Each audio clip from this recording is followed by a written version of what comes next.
What's up, everybody? This is Sean here with Morning Lifter. Thanks for joining us today. I got another great guest with me. He's been all around, and this is I guess you could say, my first repeat guest, though not on the podcast version. So I've got Dave Hensler here. He runs the Garage Gym Powerlifting account. He also has his own account, The Most Okayest Powerlifter, on Instagram, and he's full of a wealth of knowledge. And Dave, you're really the first guy when I had started my website and was just kind of navigating through the social media universe, I guess. I had found your page, and I don't even know if I remember how, but it was something that I had become interested in.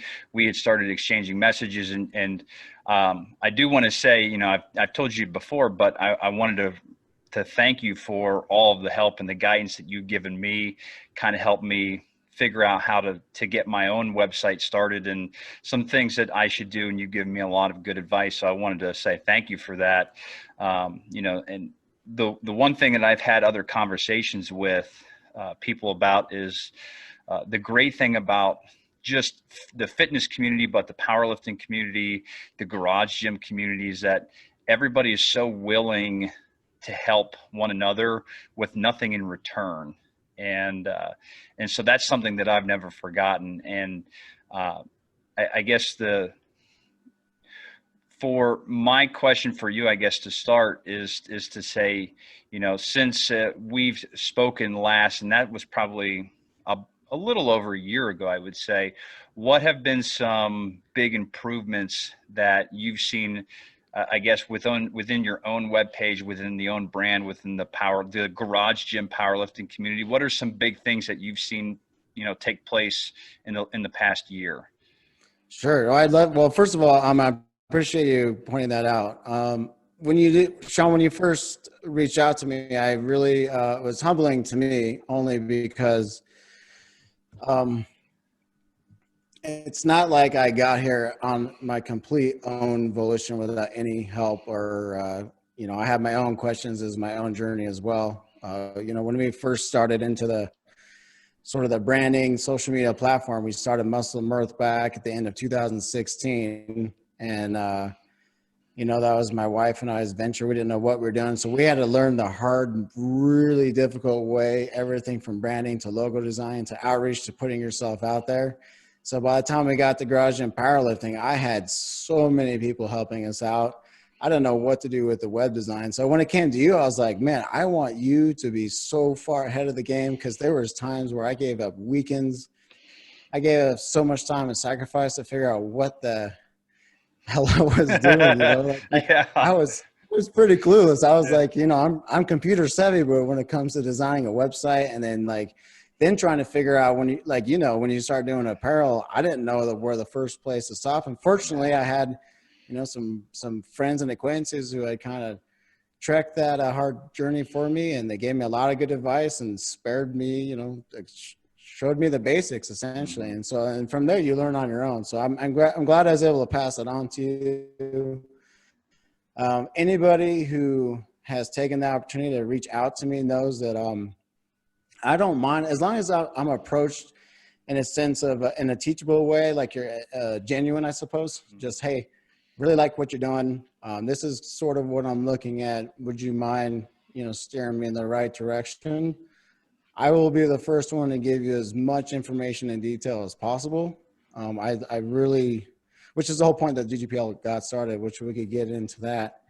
So I'm glad it's been able to be beneficial to you. It's been fun to watch it grow too, man. I saw your interviews grow, and then now you're getting to the podcast, the apparel that's coming out, and it's pretty badass, man. So congratulations on taking that step. It's just the step alone is difficult, but then maintaining it and then staying motivated. And where do you draw your inspiration? And you could have a dry spell for months and you don't know, because where's the feedback come from? You have to be really self-motivated to maintain what you're doing. Yeah. And I've told other people that I'm not really sure where this is going to go. It could go nowhere. It could go somewhere. It could stay the same. But it's something that you and I have had had conversations in the past. It's right now I'm having fun. I'm helping people. And that's really what it's coming down to is if I can provide some type of education or inspiration or empowerment, because that is, after all, I sat down for a long time when I was figuring out the website. I sat down for a long time to think about what my vision was going to be.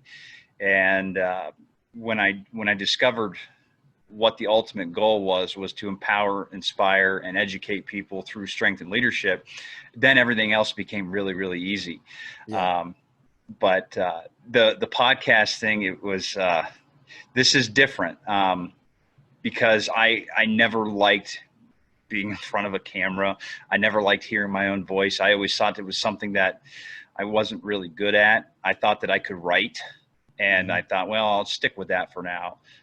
But my buddy Bryce, who I've known for 15 years, he was like, dude, we got to start a podcast. And so he convinced me to do it.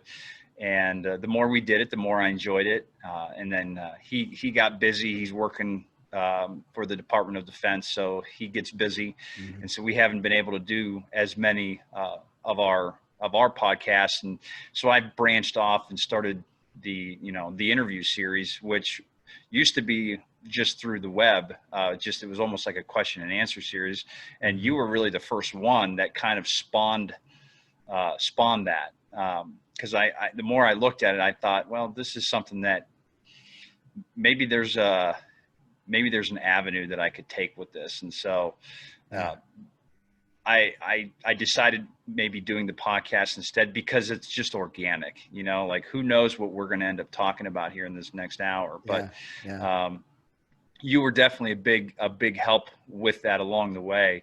To kind of iron out any of those questions that I had. And you've always done a really good job with the page, and just the amount of growth and the support that you show people has been just absolutely excellent.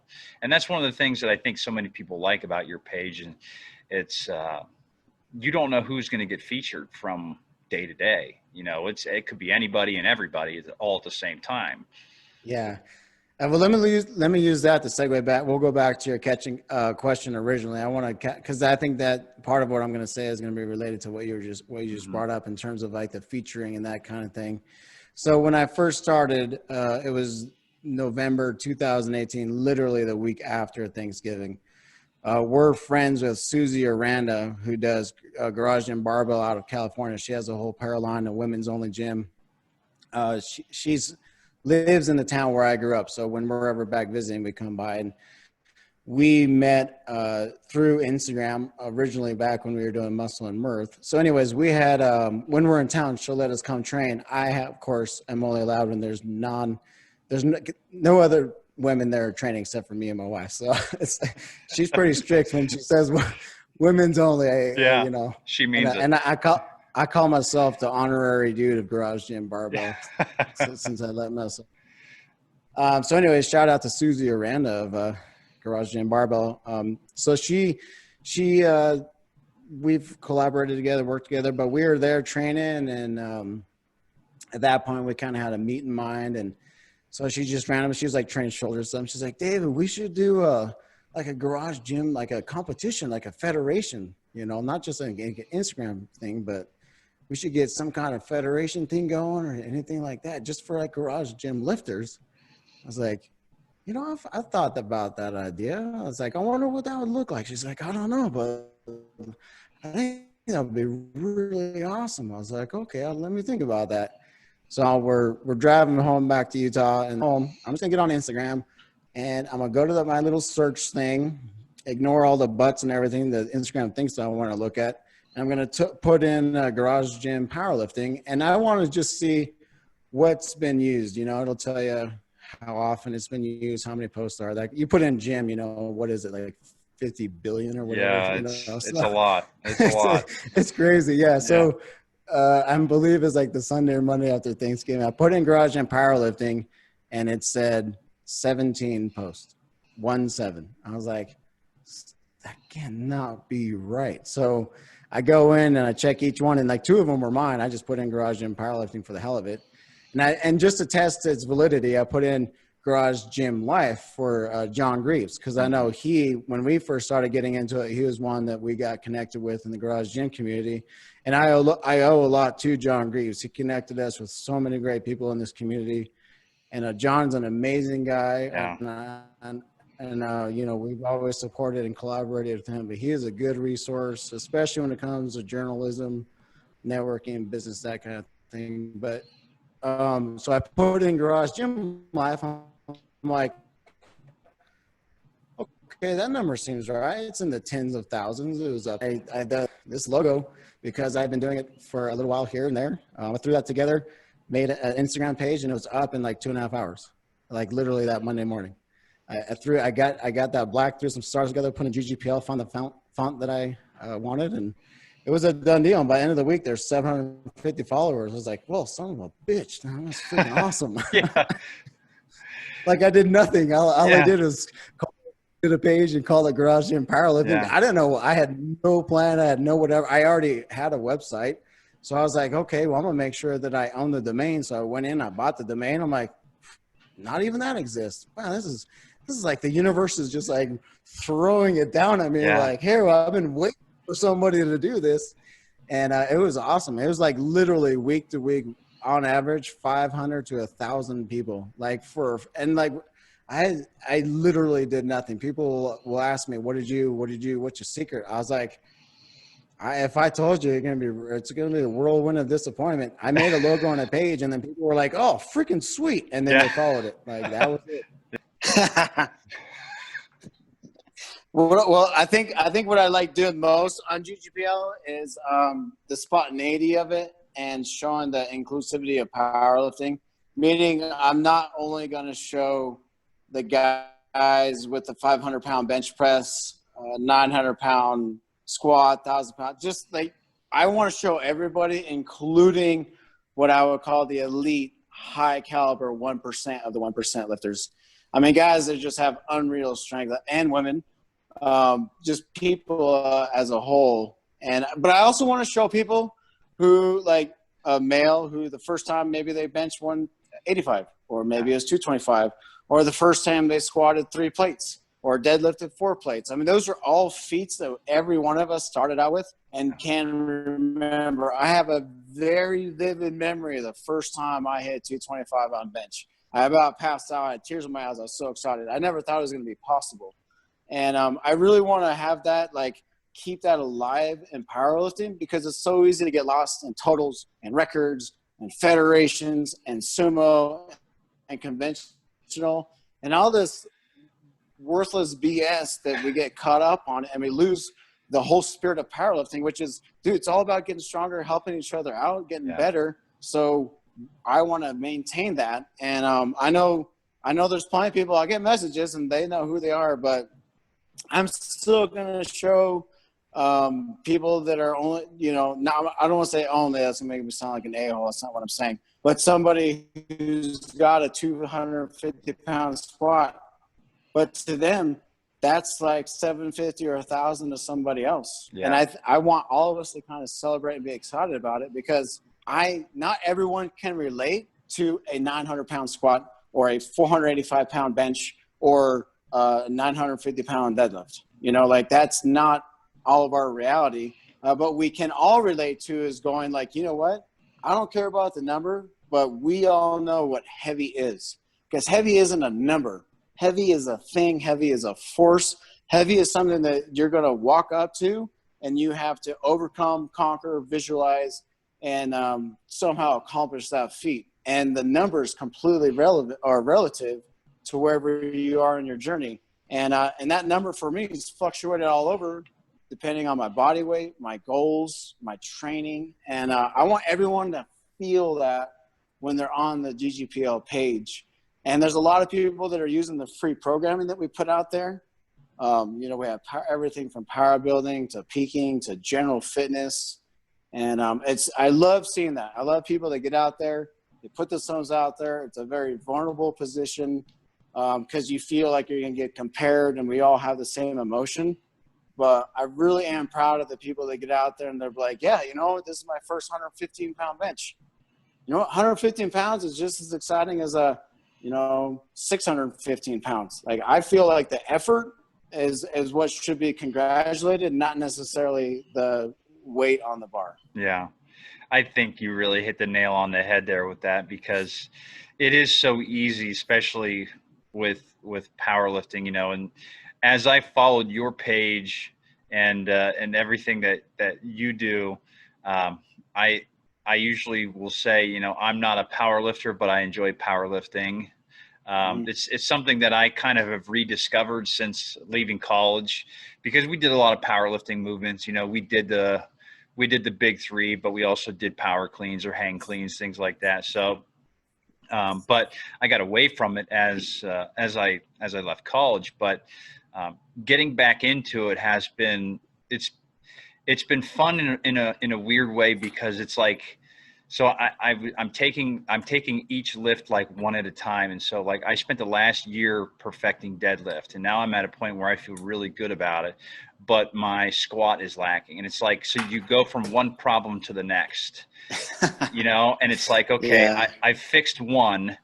Now, how can I go and fix the other? And then it's in a strange way, it's like dissecting issues, and you're troubleshooting your own body, figuring out, okay, well, this isn't working, so I need to try this, and Yeah.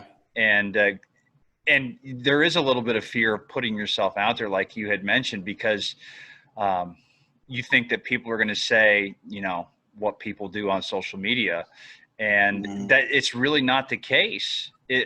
I don't know if I've ever really gotten anything that's just been downright just derogatory.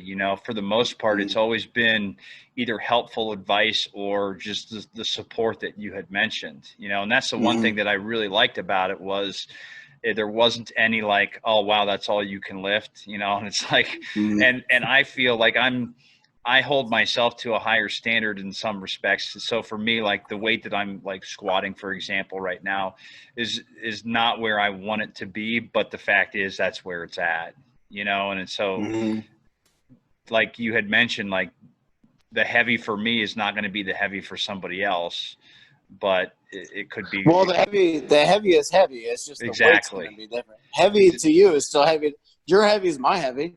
Like, That's a good point. You cannot quantify heavy. Like, Yeah, heavy that's true. is what I mean? Like, heavy is heavy. Yeah, that's a good point. I like the way that you break that down, because it's true. It's true. So everybody's heavy is heavy regardless of the number. Yeah. So, And the thing is, though, there's a lot, of course, with powerlifting, it is about the total, and it is about the weight on the bar, and it is relative to your body weight in terms of your score. However, that's not the only thing that you do it for. You have to do it about the love, the passion. There has to be a bigger why, because you can do that, but then at one point you're going to hit that ceiling, because you hit those records, and then what? And in my own case, I hit all the numbers I wanted, and then I was like, oh, well, now what? And then you start getting obsessed about, well, what's next?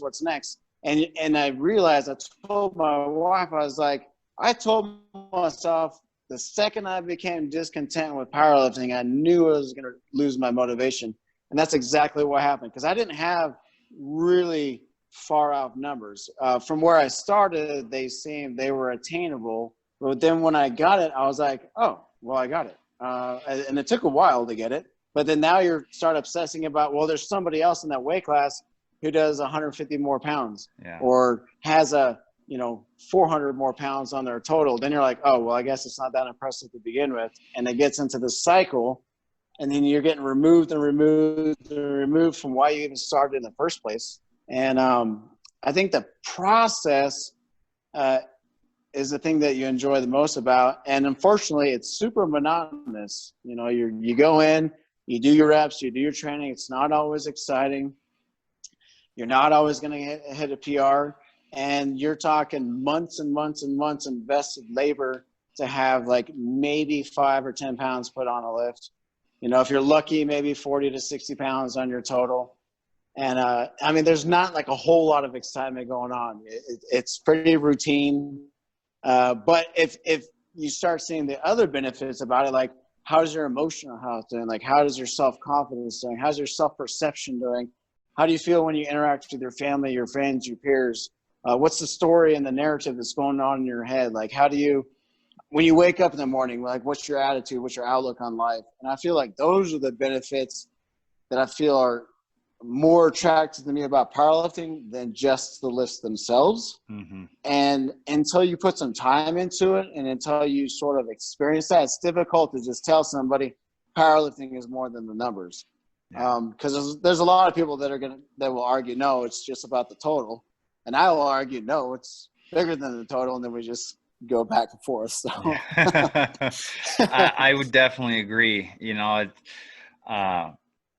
since I work out in the mornings, that, and I had mentioned it in another interview, but it's, for me, there's such a sense of accomplishment the first thing in the morning, you know, when you get it done.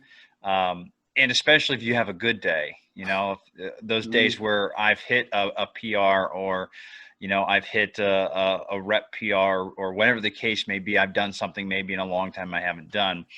You know, like, I'll walk around with a little extra pep in my step for that day, you Mm-hmm. know, and it really builds that confidence, and just the mental health piece, especially like with COVID and everything else going on right now. You're starting to see how important fitness is. And I mean, like New York and New Jersey, I think their gyms are still closed, and people are having a hard time adjusting to that. And you're seeing how important just fitness is in general to the health and well-being of daily individuals, you know? Sure. Oh, absolutely. I mean, the main reason I even got into training at 30 years old, because I was going through a divorce. And I was like, I pretty much had like two options based on my personal behavior. I was like, I'm either going to go sabotage myself and screw everything up, or I need to go and start training to keep myself healthy so I can find something constructive, give myself a routine, give myself a schedule, and give myself a reason to eat. Because back then, I mean, I was like 143 pounds, and I was in a really destitute state, and I was living a really unhealthy life. But I had my two daughters, and I was like, I wanted to make my life better, and I wanted to be available to them, and I needed to make myself emotionally healthy. And my brother just had a set at his home, and it just started there. You know, back in his shed, just hitting bench for the first time in freaking 13 years or something like that. And I'm talking high school bench, which doesn't count. So, like, as an adult, you know, putting 45s on the bar is like, man, I forgot how heavy this is. You know, like, like, it was so freaking funny. Like, I don't remember being 135 being so heavy. Yeah. You know? But we, you know, of course, and at the time, my brother at that time in his mid 20s is, you know, repping it out like nothing and working up to a heavy bench. I was like, oh, you son of a, how do you make that look so easy? Yeah. So then, you know, started training, and I started feeling better about myself. It gave me a reason to eat, so I started putting on healthy weight, and I just kind of started this whole process. And then shortly after that, ended up in Utah. I met who now is my wife, and we've been training together. And it hasn't always been powerlifting. I think any form of training or strength training is healthy as a whole. I've done everything from, you know, cardio every single morning, training at night. You know, I've done a little bit of everything. I've tried CrossFit just for a little bit. I've done high reps of squats, high reps of that. I mean, try everything to find what it is that's going to be your niche, and it could be changed by season. It could change by goals. I mean, the powerlifting was the last thing I ever envisioned myself being interested in. I just wanted to have abs. I wanted to flex, and, you know, I wanted to look good. And but then eventually, once you do that and you experience it, I just realized that really wasn't for me, because I feel like that's not. It's when you see the pictures and you have that moment of like, hey, I did this. I proved it to myself. I could get my body fat down low.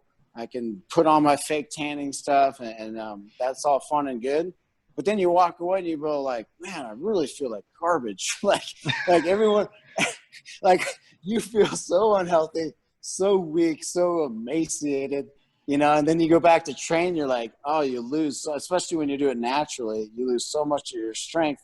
And then that's when I slowly, this is back in 2014, then I slowly just started discovering guys on YouTube and Facebook that were doing this thing called powerlifting, but they weren't doing geared powerlifting, which at the time was the only thing I really knew about. And you start looking about their life and their stories and what it does for them. And then you're like, oh, I think I want to look into this. And then, I found Jim Wendler, read his book, started doing that for a little while. And then from then, it's been history ever since then, since back in 2014, just kind of off and on here and there. And there's so many different versions. There's different programs. So like powerlifting, even in itself, has so many different variations. Mm-hmm. Like there's guys that do really high volume training, and people, I should say. And there's higher intensity. There's, high frequency, low frequency. There's, super basic. All you need is a barbell and weights. And there's so many different things. And what's amazing about it is that the end goal is the same, right? We all want to be stronger. We all want to be better. How you get there doesn't matter. And I feel, to come back to what we're talking about, that is why I wanted to get in on the GGPL, is just a showcase out there. Like, yeah, there's going to be guys that have bands and chains and blocks and boards and suits. There's going to be people that have like sports bras, and then that's it. There's going to be people that have hex bars, people that have cars, people that have tires, and lifting with some weird stuff and kegs and whatever. But you know what? We're all in this doing the exact same thing, right? Like the person who's using bands wants to get stronger, just like the guy who's doing touch and go bench or only uses a stiff bar. Why get into the details that don't even matter? Like, I feel like that's such a distraction away from the bigger picture, which is, why did we even get into this in the first place? It's expensive, first of all. Like to put together your own gym. It's not like we're like, for a modest investment of $350, you too can have yourself a nice high-low pulley stack system and a 300-pound Olympic barbell set. It doesn't work like that. Yeah, it's more like for 100 easy payments of $300 a month. That's kind of what it seems like for some people, because I feel at times it's like Tom Hanks in the Money Pit. It's just it's so easy to bury yourself but and it's interesting that you bring that up too, because there's so many companies now that are offering financing, and that's a slippery slope. Slope. Yeah. And on that topic, I've developed a lot of different attitudes towards that too, because on one end, you need to be fiscally responsible, right? You don't want to put yourself in a hole that you don't need to put yourself into. At the same time, you want to treat yourself like an athlete. So where do you find that balance, right? You don't want to work out on junk bars if you are going to be training like you're going to be competing. But can you put in a few months or a year, a little bit of time, save some money so you can get that competitive style power bar, deadlift bar, squat bar, or higher, quality lumen rack that you need. So like that to me is not for me to say. I know in my case, it took me a long time before I felt comfortable spending that kind of money. My wife and I both on ourselves. Like we went for like, hey, first, as far as I'm concerned, like bare bones basic. When I first bought a power bar and it was like $300 something, somewhere in that ballpark, I was like stressing out, losing sleep, like that's so much money. Yeah. Like, oh my gosh, because like once I met my Shari, she had 3 kids, so I have, I'm responsible for 5 kids total now. So I was like, man, that's so much money. Am I being selfish? Am I an asshole? Like, am I, what's going to happen now? But then now I'm at the point where I'm like, if you can justify the expense, it's affordable, and I don't have to buy it on credit, I will buy a $425 yoke bar because I'm going to use it, and it's worth it, and it's going to last not just my lifetime, but I could probably pass it on to somebody else. Yeah. So you know what I mean? Like what we do here is worth that amount of money, Mm-hmm. So it's kind of like something that we all learn. It's all part of that mind, body, soul thing, like learning more about yourself, your worth, your training. And you can buy, I bought that cheap $200 Sears catalog Olympic set, and right here on this rack, behind me, that bar, like I cut it up with a bandsaw and turned it into a chin-up bar because it's garbage. Like, you know, like but I used it for 4 years. Yeah. And that's a great way to retool something that you don't really get any use out of anymore. Yeah, exactly. And, you know, it serves a purpose. But I mean, like, go to Home Depot and buy some steel pipe and build your own barbell. Yeah. Find something that can weld and weld some washers on there. And, you know, like, I don't know, like there's ways around the system. Just kind of think, you know, a little bit out of the box and be creative. And, you know, people lift some concrete blocks and paint buckets. I don't know, like rocks. That's been the most interesting thing is especially when you saw a lot of the countrywide quarantining going on in late March and April, where people were coming up with concrete plates, and they were building, you know, full-fledged wooden power racks that were legitimate power racks. Mm-hmm. You know, you're seeing all these great things, and I know one guy, he actually sells a kit now where you can pour your own 100-pound and 45-pound, like it's from like 100 to all the way down, I think, to 2.5 Sure. concrete plates. And I mean, the amount of money that you could save on that. So it is really interesting to see, but I totally agree with you. It's you have to take small steps every time, because like you had said too, like with social media, you look at some of the gyms some of these people have, and it's just incredible. Yeah. Well, you're essentially looking at a glossy Porsche. Like a Porsche. You know what I mean? Like, it's like, I don't drive a Porsche. Yeah. Right. And, you know, and like for my gym, for example, it's something that has been nothing less than a labor of love. And it's been an every year thing. Mm-hmm. Where it's just you get a little bit at a time. Even a little over a year ago, I've only had like this power rack for a little over a year, I believe, you know. Right. And up until then, it was a $300 Dick's Sporting Goods half rack. Sure. You know? And I had I just picked up my first legitimate barbell from Battle Performance, and I had cap bars prior to that, you know. So Oh yeah, I had picked up some specialty bars because that's where I was really concentrating. But you know, it's something that it's just, you have to chip away a little bit at a time until you can get yourself into a good groove. Yeah, and I love that you pointed out the ingenuity in the garage, especially in the garage gym community, or those who maybe just came into it with some know-how. But all these reverse hypers getting built, racks getting built, people making their own weight plates, whether it's out of concrete or whether it's actually out of metal. I know Ian up in Canada has started his own. He's a fabricator, and he's on Garage Gym Life as well.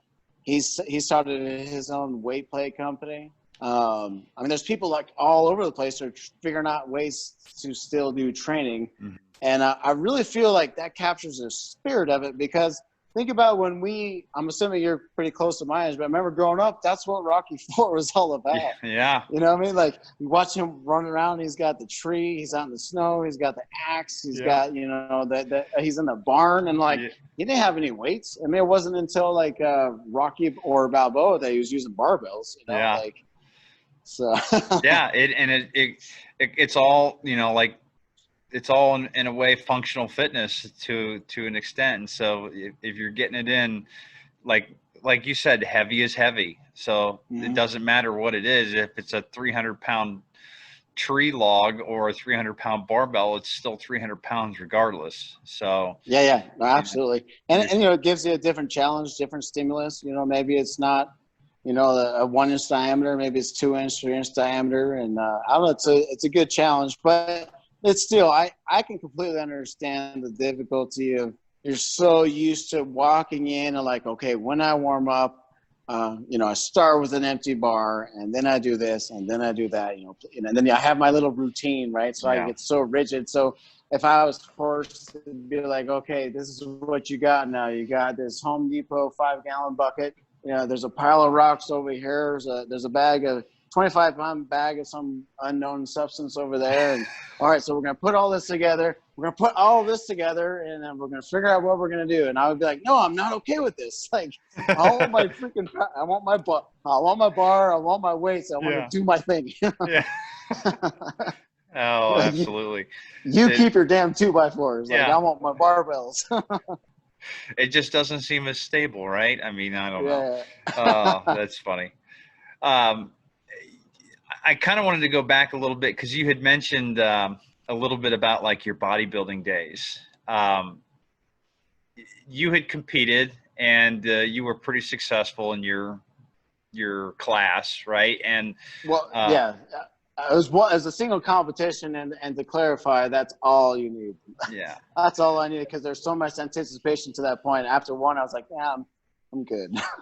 yeah, because it's so easy to get caught up in the limelight of, everybody wants to look like a bodybuilder, but I don't think people recognize the difficulty that it comes with. Can you touch a little bit on, like your preparation and compare that to, like what was a diet like versus, how you eat now, or, as how it compares to powerlifting? Yeah, no, absolutely. And I'll give you the simple answer only because there's a lot of variables involved in terms of like all of us, age, body type, all that kind of stuff. But for myself, what I can say is so I started training in 2009. So that's when I was 30 years old.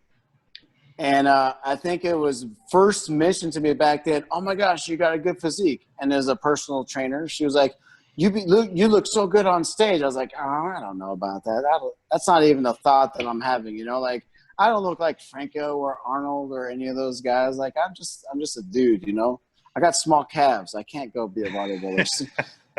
Yeah, so that's when it was first planted. And then it wasn't really until 2000, 2-3 years later, then I was like, okay, I had some size on me there. I finally got up to like the 180s, which for me was like it took me a long time to gain weight because I was addicted to cardio back then. So like I was kind of battling myself. So I had been kind of consuming all this information about, okay, how does this guy do it? He's a natural guy. He's about my size. How's he do it? How's he do it? What's he got going on? So I started learning more about it. So here's basically the takeaways from it. And I'm speaking from a natural standpoint. I cannot speak to anybody that takes supplements of the illegal variety.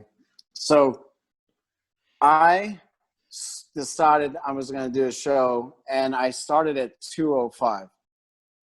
And at that point, I was like, according to how everybody did it, which isn't the way I would suggest you doing it. So you need to go into a calorie deficit, or you need to burn all those calories off, right? So I started just getting so focused on my calorie intake. And this is like a year before I even signed up for a bodybuilding show.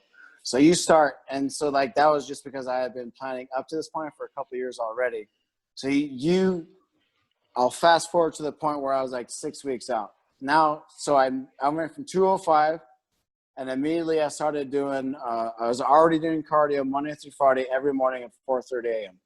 So then now what I started doing is I would add cardio on my 3 training days, because back then I did full body Monday, Wednesday, Friday. So that means I would do cardio in the morning, I would come home Monday, I would train, and then I'd do cardio when I was done. I did that for 6 months. So I was doing 8 cardio sessions, 3 full body workouts, squats, bench, rows, like all that stuff, deadlifts. And I did that for 6 months. So then I got down to about 180. And I was still keeping relatively my strength. But then you start signing up for a show, and you start realizing it's one thing to like cut down, it's another thing to maintain your size and burn your fat off. And anyways, I just started obsessing. I did not weigh any of my food in my life until that point. I've never owned a food scale. I was pretty much like, how much cottage cheese do you want this? I'm like, I don't know, just like pour half of it out, like how much pasta you want? Just, just fill up the plate, Yeah. So I was just kind of doing whatever. But then you started like realizing, then I started obsessing about food and calories and sodium and carbohydrates. And you start getting neurotic. I started weighing myself every day, staring in the mirror. You start noticing, and my wife was doing it alongside with me. You are obsessed with how you look. Like everything's like, I mean, at 175, I had like everything. You can see everything on me. Like I had all my abs, my obliques, everything was defined. And but still, it wasn't stage ready, right? So then I was like, man, what the hell else do I need to do? And then I started doing cardio twice a day, 7 days a week. And I started cutting out carbs, and I was only eating tilapia. And I was like eating coconut oil by the spoon for fat. And, you get to the point where you're just like, you're eating the most boring, ridiculous food. But the thing is, I was modeling it after this other natural guy, and he says it works. So that's what I was doing. You do 6 weeks of double cardio, you pretty much burn all your fat off. And then a week before the stage, this is like the kicker. So you burn all that fat off, and then you just get so emaciated. I feel like garbage. And the last week, so like if my show was on Saturday, so starting Monday, you drink 2 gallons of distilled water a day, which means there's no electrolytes in it. You pretty much are thirsty all day long. So if you've ever had distilled water, it's garbage. So I drank 2 gallons Monday through Thursday, 2 gallons of distilled water a day. You're pretty much just flushing everything out of your body. And then on Friday, you carb load the day before. So you wake up, you have 2 starchy carb meals, and then 2, I forgot what the other ones were, like fruit-based kind of thing. And then at night, you literally eat like sugar, like candy bars, pie filling, like that kind of stuff. And the thing is, you stop drinking water that evening. So I drink water during the day. Then by 3 or 4 in the afternoon, I stop drinking water. And you eat sugar at night because it sucks all the water out of you. And you get all dried up. And you don't drink any water until the next day before you get onto the stage. So in bodybuilding, you have prejudging, and then you have the actual show itself. So you go in the morning for prejudging. So there's nobody there except for the people. So you go in, you do your side-by-sides, you put your whatever. We got up early. My wife sprayed all that fake crap on me. This was in Vegas, so I'm like soaking like in all this fake tan stuff. And we get up. I literally like down half liter of Pepsi and a package of like those Keebler cream cookie wafer crackers and like literally like as much sugar as you can because it just pulls all the water out of you. And I was so dry. It looked like I had nothing on my body. Like there's like skin, and that was probably about it. I felt horrible. I felt dehydrated. I felt weak. I felt teeny. I went from like filling out a large shirt, like looking full, like, hey, look, that dude works out, he's strong, to like a medium was like loose on me. It was pathetic, man. Wow. Like I had no size, no densities. I had stupid definition. You can see every fiber on my body. Your muscles have muscles, so your muscles are bicep curls. Yeah, exactly. And I practiced my routine, and I had my song picked out, and I was practicing posing in front of the kids and wearing this teeny little stupid shorts, and because that's awkward in itself. So I was like over and over again, like, hey, this is how I'm going to pose. And that's all the tricks. It's how you hold yourself. How do you put your legs together to push out your hamstring? And how do you bring your bicep in against your rib cage to make your arms look bigger? And it's all tricks, right? It's like, how do you breathe just right so your lats stick out? And how do you stand taut so like everything stays flexed and you're just standing there? So you learn all that junk. You go and you did it, and I was proud of myself, proud of my effort. I did it, and then you know what I got? I got a ceramic trophy.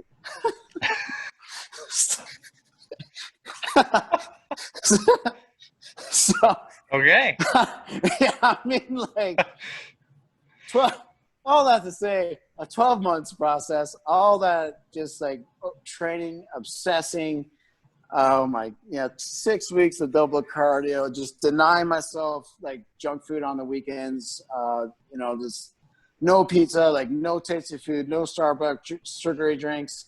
And then they give you a ceramic trophy, and then they criticized me. They said, So I took first and novice in my class that I signed up for, but they said I was not able to go up to do overall because of my tan.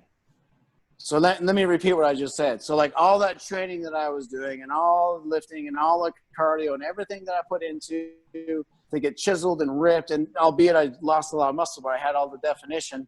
They said, "Hey, good job. You're not tan enough. I'm sorry."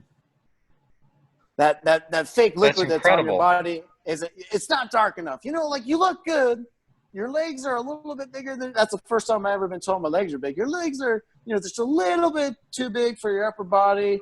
But we can't move you out to the do overalls. The only thing that was holding overall was my tan. My fake liquid spray on tan wasn't dark enough. Like it was so disheartening, but I got to tell you, that was, without that, I never would have discovered powerlifting. I was like, all that work to be told, hey, by the way, ceramic trophy, which I still got. I keep it in here to remind me of why I don't do bodybuilding. And then it just got me into like, I don't want to put all that effort into it. And it doesn't matter the training that you did. It all comes down to how you look and how you present yourself. Yeah. That is the only factor. Like, it was undeniable. Of everybody else today, I was definitely one of the best. The only thing they said was my tan. Like the only factor was my tan was too light. So when you walk away from that experience, obsess about food, obsess about everything being clean, obsess about carbs, obsess about sodium, obsess about every single thing, right? And then I started getting into more like eating based on macros and eating for fuel, eating for energy. And I was really focusing more like I'd rather be strong. And I don't want to just like get gigantic, but I want to eat, but not obsess about what I'm eating. Mm-hmm. Like I want to eat because I'm not only because I enjoy it, it's tasty, because my body needs it. You know what I mean? Like if I want chicken and mac and cheese, it's because it tastes good and it's going to give me carbs and protein, you know, like I want it to be that simple. Right. And when I started looking into what powerlifters are eating, and most of them were like guys affiliated with Animal Pack, you know, Universal Nutrition, those kind of guys. I was like, that was their logic. You know, these guys are all fairly thick, lots of mass, not huge, not overweight, not obese looking, but they pretty much ate whatever they want, and they ate what their body needed. Their body needed carbs, fat, and protein. And I started leaning more into that and tweaking it a little bit here and there and everywhere. And from that bodybuilding show, on stage, I was 156 pounds with like probably 5% body fat. And anybody who says they get below 5 is a lying sack because it's almost impossible. But I had like nothing on me. I was so dry. Like my calf locked up. I go back and watch the video. I'm like stumbling around, you know, like you feel like garbage. But anyways, the heaviest I've been is 255. I competed in 2019 at my heaviest. I was 255. So all that to say, and I'm not suggesting people need to do that, but I put myself into that position because I want my own opinions. I want to know what it's like to be that light, and I want to know what it's like to do bodybuilding that way. I also want to know what it's like to compete in powerlifting extremely heavy for my frame. I'm barely over 5'7", so 255 is not very complimentary. Like it made me huge. It made me gigantic. It made me feel powerful. But I'm like I couldn't breathe, and I started snoring. You know, and my wife was like, "Okay, I think 255." I was like, "That's it." Like any heavier than that, we won't go there. But she's like, "That's about it." You know, so I made that change about a year and a half ago. I was like, "All right, I'm gonna start cutting down again." And I just manipulated my food. And I think it's because of my experience of bodybuilding that it's not super difficult to just say, hey, I'm going to gain weight. But when I say gain weight, I'm not talking 5 pounds. I'm going to say like 15, 20, 30 pounds. Or if I'm going to say I'm a cut weight, when I say I'm cutting weight, I'm not talking 10 pounds. I'm talking like 30, 40, 50 pounds. Mm-hmm. And you just learn how to manipulate your body. But a lot of that has to do, you got to learn to know how your body works, how it functions. And there's a lot of opinions out there. everyone's going to tell you how to do it, but until you learn how to do it yourself through a lot of trial, mostly error, now I'm at the point now where I'm like, I didn't realize that carbs for me were, I finally figured out just recently, there's like a magic number of carbs that I need. Otherwise, and like this, I don't know if you knew this, but up until 3 weeks ago, I was eating like 100% plant-based for like 8 months. Like I stopped eating meat. I didn't eat dairy, no poultry, no eggs, like nothing, zero. Because I wanted my own opinion. I was like, wow, all these vegan guys. That. Yeah. And that thing is the craziest thing for me. I love eggs and I love steak, you know, and, but I wanted to do it myself, and I walked away, and now I feel like I'm better for it. I'm not going to do it again, but no one is going to come to me and say, you have to do it this way or you can't do it this way. I can tell you on my own experience, I lost zero strength. Like I have no adverse effects when it came to training.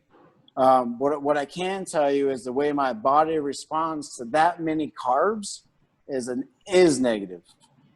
You know, like I felt bloated, et cetera, et cetera, et cetera. So, right. Long-winded way to answer about the bodybuilding stage. But what I can tell you, anybody who's listening, is there's so many ways, and they're not always the right way.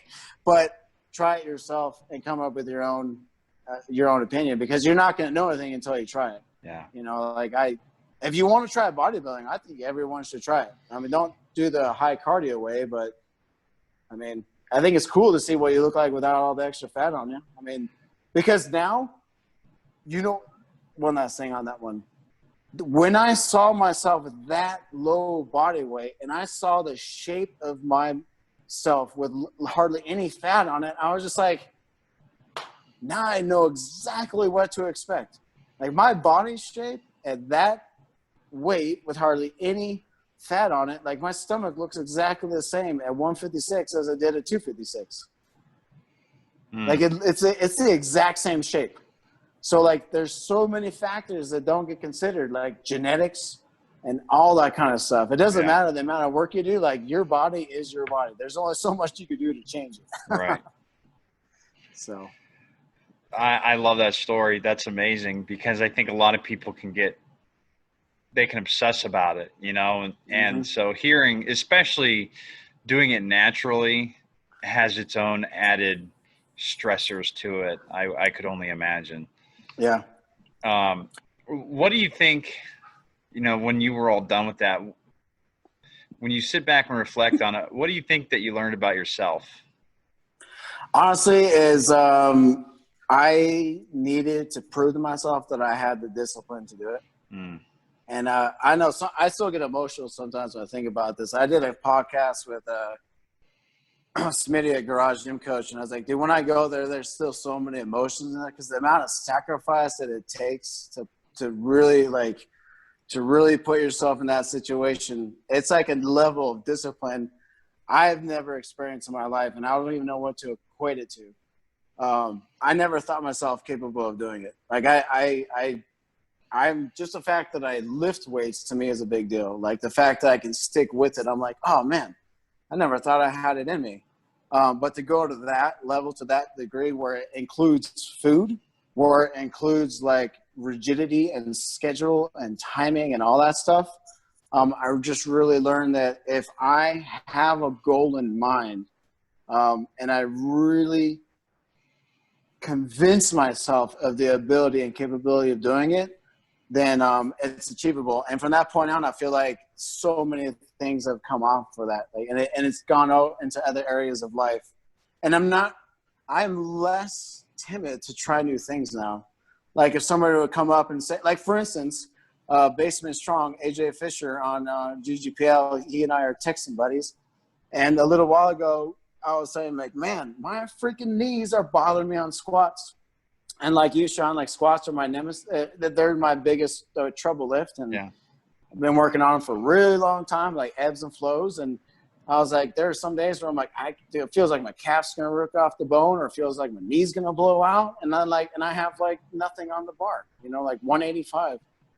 And he's like, try box squats and, just give it a try. I really think it'd be an advantage for you. And I was like, well, but he just kind of kept prodding it, going like, hey, watch this video. Hey, read this article. Or, hey, go listen to this guy. And after a few months, finally, I was like, I gave it a try. And, I mean, shoot, had it not been for something like that just saying, hey, give it a shot. It'll help your knees. I mean, it's anything from programming to food to box squats to whatever it is, or knee wraps, or try putting your hands out wider on the bar, or put your hands narrower on the bar on a bench. Like, try little things. I'm less, I guess, timid or fearful or worried that it's going to just have this huge compromising effect on me. Because like nothing is permanent in training. I mean, I just mean you can change little things here and there. Like try sumo, try conventional. Yeah. Try an axle bar, try a deadlift bar, try a stiff bar, try a hex bar, try whatever. It doesn't really matter. And I think the end result really just comes down to, are you enjoying what you're doing? Because if you don't enjoy this process, like, welcome the challenges, but at the same time, like, enjoy the whole process. And so back to the story of box squats, I was hating squats for so long, but then I added a box. I was like, I'll be darned. I wake up on squat day because, like you, I train in the morning. We're up early, and I'm out in the gym. It's early in the morning, especially in winter. I'm like, I don't want to do squats. It's freaking cold out here. Like, my knees hurt. I'm not 25 anymore. And but I started doing box squats. I'm like, I'll be darned. I don't feel anything in my knees. It helps me with my form. It gives me a good challenge. It's a good, it helps with my bracing, helps with my cues with my knees, helps with my positioning, putting my back into the bar. And I mean, little things like that are helpful for any of us. Is just maybe it doesn't have to be as an extreme thing as bodybuilding, but like finding something that's a challenge, and then from that challenge, in my experience, you come out and you learn, you start seeking more about what's enjoyable as well. That balance with the challenge. Absolutely. Yeah. I wholly agree. And that's something that you have to be open to, and that's something for me I've struggled with in the past, is being open to trying new things. I have a tendency to get stuck in certain ways, and expanding my my horizons at times can be a struggle. But then there's always some good out of it that you didn't realize, when you're a little bit more open to something, and then you find out, hey, it actually did work, or wow, I would have never guessed it would have put on, so much strength or so much size or whatever. Yeah, exactly. It can be a really big benefit. So yeah, and I think a lot of that ties in with powerlifting, is with programming. Yeah. Because it's, oh man, and it's so easy to get lost. Like, here's this magical program, and it works for me, and it works for everybody. But I say try the program and do it for I'd say at least 4 to 6 months. And then learn and see what it did. And then don't be afraid, like in 6 months, you might have plateaued and not done a dang thing on your squat. But then you realize, oh my gosh, I got 15 pounds on my bench. That's pretty good. I got 40 pounds on my deadlifts, but it didn't do anything for my squat. So I guess it works for those, all that to say, you don't really know what works until you're actually doing something. Yeah, right. Absolutely. What would you say, especially with how, you've been running the Garage Gym Powerlifting page, do you have a specific vision for it, or, just your overall intention? What has been the greatest thing about running that page that you've experienced? On a daily basis, I love going in and seeing new faces. New lifters, people that either maybe they recently made a new post, or they just put together a gym, or they just found it. Because I feel like I share in that excitement with them. And so I feel like that's always going to be a constant. And people are like, oh, I didn't even know this existed. And it's even better when it's people from Utah. I had no idea that you guys were in Utah. And I mean, that's fun for me. I really enjoy it. But I do have a lot of visions for it. But like I said, when we originally started on our podcast, I'm very ambitious. So right now I've been working on a patent for the last year and a half, and it's, getting tested, trying to get all that kind of good stuff going. And I was hesitant. I know I could put it out there as patent pending, but I don't want to do. I don't want to be that guy. I want to put it out when I have an actual number, and when I have it 100% certain that it's going to do what I say it's going to do, and it's going to be directly related to garage gyms. And it's something that just kind of randomly happened. I was doing a movement, and I was like, you know what?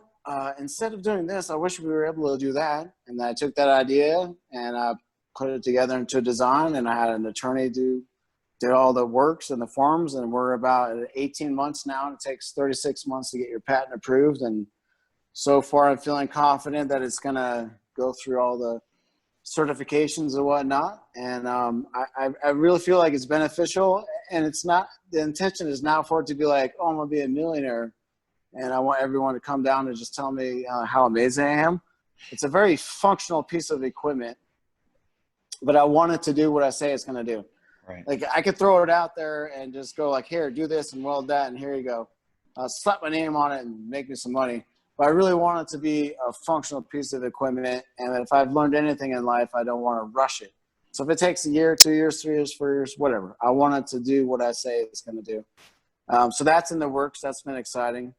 But as far as GG, and that, I was going to say that takes discipline too, to really see that out. And I see a lot of similarities there between, the discipline that you had talked about in bodybuilding, and you don't seem for that equipment, you don't, even just discussing it, you don't seem rushed to get it out there. You're very, very content with letting the course play itself out. Yeah, no, I've seen, so it's something, and back when I was using a lot of our older Instagram profile, I would post squat videos where it'd be cut out because I didn't want anyone to see what it is, so I had to get the angles just right. So, yeah. I mean, it is for a gym rack. That's about all that I'm willing to say, but I feel like it's something that's going to be useful. And I think that's a lot of people who get to know me and they're close with me. My vision for GGPL really comes down to the people. Like, if you find somebody nearby that can support you, whether it's in Ohio or anybody else, and you find some kind of common ground, commonality, like, that's ultimately what it is. It's not necessarily I want to walk around. My battery's going to die.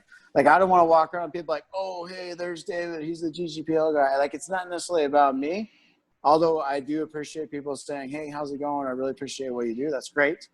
But I don't want it to be about, like, oh, it's me, and look at me. I have all these followers, because I know it's not about me. I want it to be about, I am a part of this just as much as you. Right. I want everyone to feel like it's this inclusive community, and that we all are sharing this knowledge. And it's really not about the money. It's not about the followers. It's not about any of that kind of stuff. I'm grateful for everyone who's bought a banner. They go out worldwide, or if they want to buy a shirt or a hat or stickers. But ultimately, really what it comes down to is that, are they finding like motivation, inspiration, and being connected to other people, like-minded? We're helping each other out. Or if maybe they found the Facebook group and they're just like, oh, I got this idea, like, I saw this guy, he did a reverse hyper in his rack and I built it. It's so amazing. It was only like, $75, and it was so helpful because I couldn't buy a brand new one with the name brand. So little things it takes from me. I know I get asked that a lot. I do have, I have friends of friends of friends and people who know people, but I do have a really close friend who, and I'm not really drawn into that. That's not my appeal. I don't want to get into like the corporate world and, hey, let's work alongside this huge giant person. Because I was like, no, I want to feel autonomous. I want to feel like I am the one that's sort of like steering this, but it's all about the collective. Like, it's about you. It's about squats. It's about the gym. It's about the process. And it's about everybody. And and I want it to just grow organically into whatever it's going to be. 6 months from now, maybe it becomes something else. Right. I toyed around with the idea. I wrote up this whole thing to try to do a federation. I wrote up, like, I had all this stuff excited. I had some people helping me out with it, read the rules, and it was going to be a go, and it was so fun. But then I was like, that's not my vision. I don't want to do it. I don't want to be that, because I feel like that's opposite of what I'm really going for. I don't want to be an entity. I don't want to be a federation. I'm barely comfortable with it being a brand. I want it to be a community. Yeah. Like, I want it to be a recognizable name. I want people to say, like, yeah, I'm in the garage and powerlifting. People are like, oh yeah, me too. That's so awesome. And then, like, they see banners all around, like, oh yeah, hey, like they know what it means. And I feel Absolutely. like that brings me a lot more pride and satisfaction than, like, anything else that could be out there. Like, I could get lost on that whole topic, but, like, I mean, if I had 150 followers, I'd be doing the same thing as if I had a million followers. Yeah. Like, I'm into this because I care about it. I'm passionate about it. And there's a lot of other people that are, equal, if not more so. And I want all of us to feel like we're in this, and we're not, like, sometimes we feel like we're all alone in the basement or garage, but I mean, there's somebody in Italy and Spain and New Mexico and Canada, Australia doing the same thing. Yeah, absolutely. Yeah. And I think that's one of the things that I really took away from our conversations about a year ago was the authenticity piece, and and playing the long game with that, because that's really, I think, what will draw people in, and so that, I think, is just so critical. Not trying to be somebody that you're not.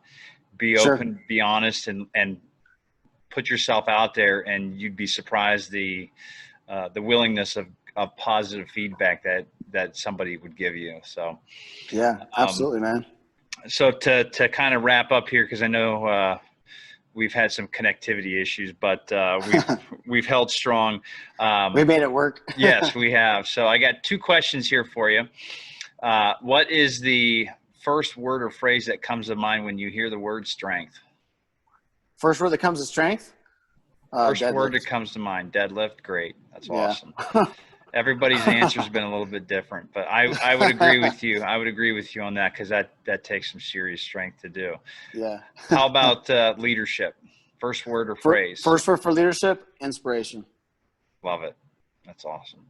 Yeah. Very good, man. Well, Dave, I really appreciate the time, man. Thanks for sticking it out with me and taking time out of your day here to have a chat with me. We'll have to have a follow up here at some point in time, and we can dive a little bit deeper into GGPL.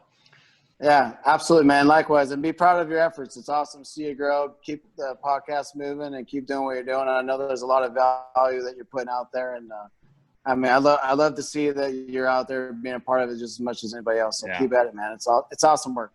Appreciate that, man. Thank you, my friend. Okay, Dave. We'll see you soon, all right? You take care. All right, likewise. Talk to you later. All right. Thanks, buddy. Yep.